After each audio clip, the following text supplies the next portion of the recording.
played and how economics are used to propel us into certain situations. Economics and black people, we have a love-hate relationship. You know, we know and understand that at one point, and in the black community, economics was the source of our strength.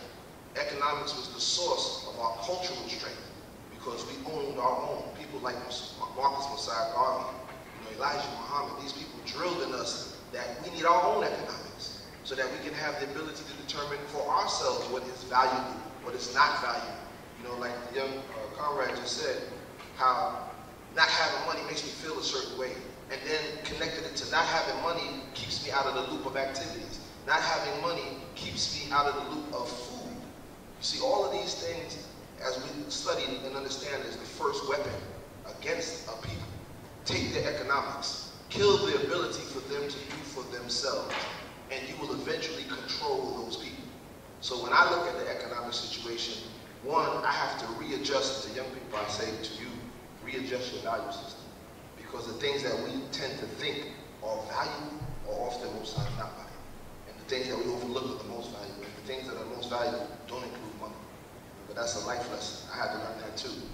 You know, and to the people, we understand that we, in Harlem, let's just look at Harlem, we have a 72% hunger rate in Harlem. But we have a 150% consumer rate in Harlem. We are online right now in front of the Verizon waiting for the new 4G phone.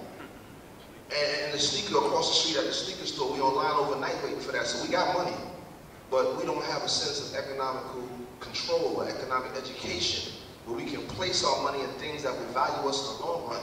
Buildings like this should be owned by the people of the community, the black people in this community or any other community. So when we understand, as I feel, money is not a value system for me, but it is an economic tool, and an economic tool towards the total liberation of my people.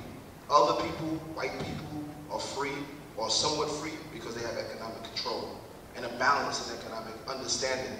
That's what we need in the black community. So for me individually, money is not power, but it is definitely a source to independence and liberation. And we have to learn how to use it, control it, because we have it. Everybody in here, raise your hand if you got a cell phone.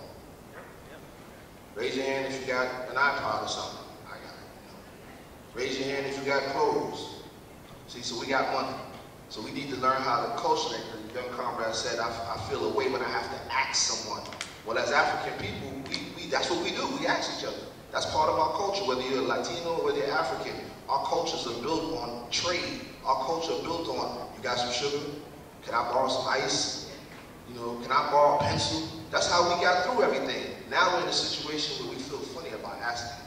We're in a situation where the vendors on 125th Street are being shut down because they're showing people that I can survive in this system without your job. I can survive in this system without being a slave to you. And now we have a generation, we are the generation of George Washington Carver. We are the ancestors of Booker T. Washington. Individuals who showed us we can do this on our own. Now we're a generation where we're asking somebody for a job. I think we got to get back to making our own jobs.